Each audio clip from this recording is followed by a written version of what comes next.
Hi there, Stephanie here. I want to talk a little bit about something that's been on my mind for quite some time, and I'm hoping that you'll add comments below this video so we can have a little bit of an exchange and you can help clarify my thinking or just give me your reactions to this topic. So what I am interested in getting your ideas on is this idea, this misunderstanding, I think, that MTSS or RTI, response to intervention, is about documenting lack of progress, especially when we're thinking about eligibility determination for special education services within an MTSS model. Somehow people have misunderstood and started to get into the practice of just documenting failure, thinking that what you're doing when you're doing progress monitoring is for the purpose of showing that the student is low in spite of instruction. And I think we've gone astray on some of that. I don't think that's helpful. I think that has set us up in a routine where we are simply progress monitoring for the purpose of documenting that the student is behind. So yes, I think there is a requirement within ESSA, within IDEA, to demonstrate that the student is having difficulty, their skills are low, and if we're talking about special education services under a specific learning disability, you have to demonstrate that low performance is in spite of effective instruction. But it's not the low performance that we should be focusing on. I guess I'm going back to something I was taught in graduate school, that we don't want to be setting goals around things that a dead person can do.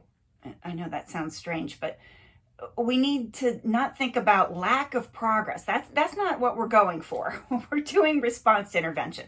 We need to really reframe that in thinking about what kind of instruction does it take to enable learning? What does it take to get the student to make sufficient progress to catch up and close that gap? And think about identifying, is what it takes perhaps resource intensive instruction or intervention?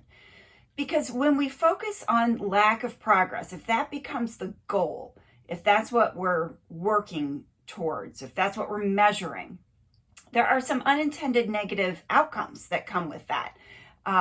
One I've mentioned, that progress monitoring just becomes this perfunctory way of documenting failure. It's not really used to inform and change instruction like it should be.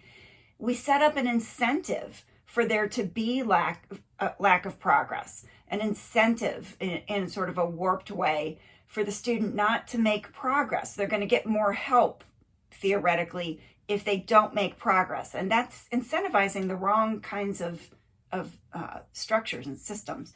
And then the really sad thing is, if the student is determined eligible as a student with a disability and gets an IEP for specialized instruction, we have not determined what to do with them. That special educator who perhaps is now having that student on their caseload has no idea how to teach the student. If all we've done is over time document, we've tried this, we've tried that, we've tried this other thing, and the student has not made progress in all of those conditions. The special educator has no idea at that point what the special service should be and what the instruction should be to support that student. So in MTSS or RTI, we really need to be thinking about flexible service delivery, especially when we're at tier 3. Especially, we need to be focused, I think, on the question, what will it take to enable learning for this student? What will it take to get the student to make sufficient progress? What will it take to close the gap between their current performance and the expected performance? And if what it takes to enable learning is resource intensive, if it is unique and specialized, then at that point we might suspect a disability. If it needs to be sustained over time, we have evidence of that. And we might even use those data to determine that the student is eligible for special education services. But then we know exactly what to do because we've already been doing it as part of Tier 3. So those are some things I would really like your thinking on. I'd really like you to share your reactions to those ideas. I think this is a place where the original intent of MTSS and RTI has gone way off track, and I think we need to get that back on track. So appreciate your thoughts on these topics.